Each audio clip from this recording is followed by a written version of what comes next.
झारखंड चुनाव को लेकर महाराष्ट्र झारखंड चुनाव का होगा ऐलान। थोड़ी देर में तारीखों का ऐलान होगा, थोड़ी ही देर में प्रेस कॉन्फ्रेंस करेगा चुनाव आयोग। यूपी उपचुनाव का भी ऐलान हो सकता है, तो थोड़ी ही देर में तारीखों का ऐलान। और क्योंकि देखिए अब हरियाणा और जम्मू कश्मीर विधानसभा चुनाव संपन्न होने के बाद बारी महाराष्ट्र और झारखंड की है। महाराष्ट्र और झारखंड में सियासी सरगर्मियां लगातार तेज हुई और अब कुछ ही देर का इंतजार है, तस्वीर क्लियर होगी तारीखों को लेकर। किस तारीख को चुनाव होगा, कितने चरणों में चुनाव होगा, और इसको लेकर पिक्चर क्लियर हो जाएगी।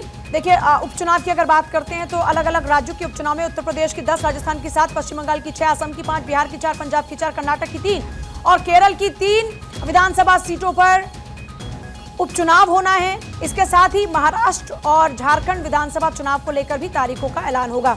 तो उपचुनाव के साथ साथ महाराष्ट्र झारखंड में चुनाव की तारीखों का ऐलान होगा। महाराष्ट्र की 288 विधानसभा सीटों पर चुनाव होगा। अब 288 सीटों पर कितने चरणों में मतदान की प्रक्रिया संपन्न होगी, किस तारीख को मतदान होगा, यह माना जा रहा है कि अब से कुछ ही देर बाद क्लियर हो जाएगा। झारखंड की भी 81 सीटों पर चुनाव का ऐलान अब से कुछ ही देर में। 288 महाराष्ट्र की, 81 झारखंड की।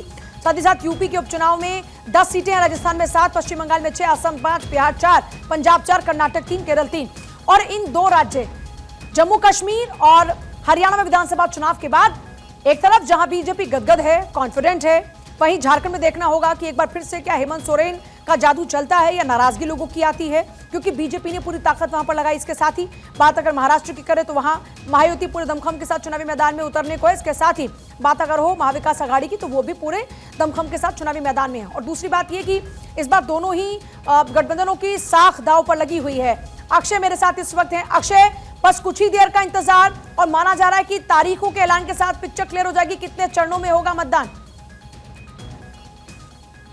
जिस तरह से कहा गया है कि आज झारखंड और महाराष्ट्र असेंबली चुनाव के लिए आज तारीख की घोषणा कर दी जाएगी। प्रेस कॉन्फ्रेंस बुला ली गई है। जो चुनाव आयोग की टीम है वो अब विज्ञान भवन पहुंच गई है। प्लेनरी हॉल में ये प्रेस कॉन्फ्रेंस आयोजित की जानी है।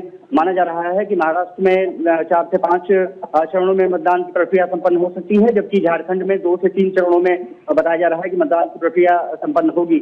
और इसके अलावा ये कहा जा रहा है कि यूपी सहित राजस्थान और पश्चिम बंगाल जैसे कुछ जगह हैं जहां की चुनाव होने हैं, वहां पे ये भी घोषणा की जा सकती है। चुनाव आयोग की टीम